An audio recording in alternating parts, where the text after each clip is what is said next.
Hello, Francis. What you doing? Secret.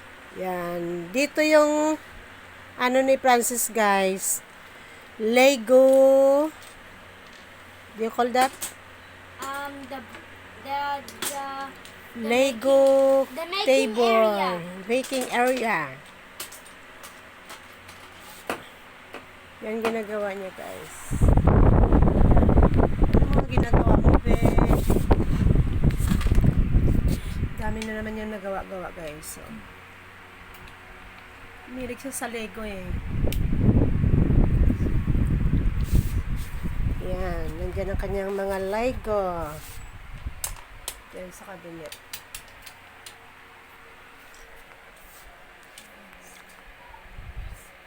Wala siyang kalaro, guys, eh. Kaya yan na lang ano niya. Lego. Yan ang gusto niyang laruin. Mga iba niyang laruan, pinamigay na namin, guys, kasi ayaw na niya.